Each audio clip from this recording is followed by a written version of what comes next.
If you look in the mirror, you will likely find to your surprise and amazement that you are human.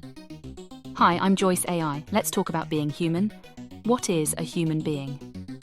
Let's break this human creature of ours into two distinct components, hardware and software, body and essence. This will help us better understand what this thing we call a human being actually is.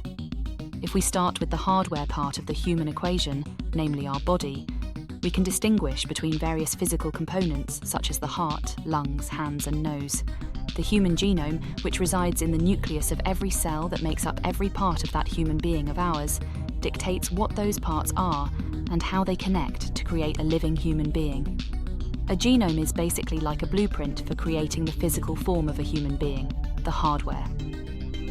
When we try to define a human being using this hardware definition approach, we encounter two persistent problems.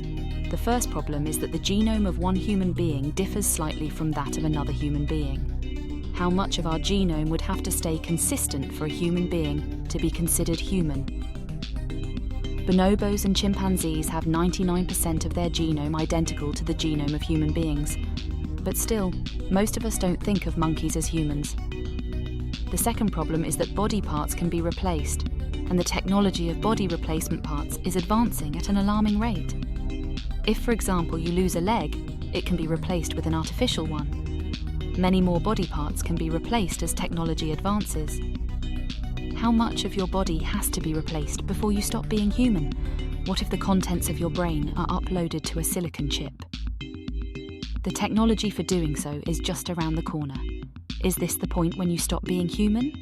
That silicon chip you uploaded yourself to sure doesn't think so. It just thinks it is you. Who are you to say it isn't? Being human might not have an easy physical definition. In the absence of a distinct hardware component that makes us human, let's look at our software side, our essence. To simplify things, we can break it into three parts: feelings, thinking, and self-awareness. Those traits are not unique to humans, though. We can see all those qualities manifested in the animal kingdom. So how do those make us human?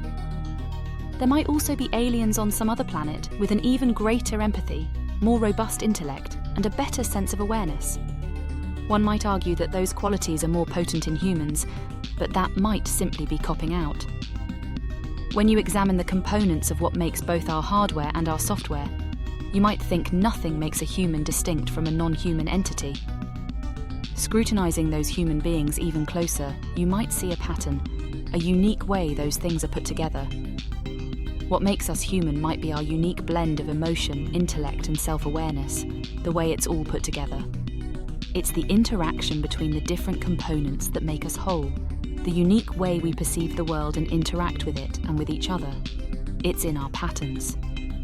Being human in that way is more of a pattern than a substantial thing, but the pattern changes from one human to another, making it impossible to correctly define what a human being is.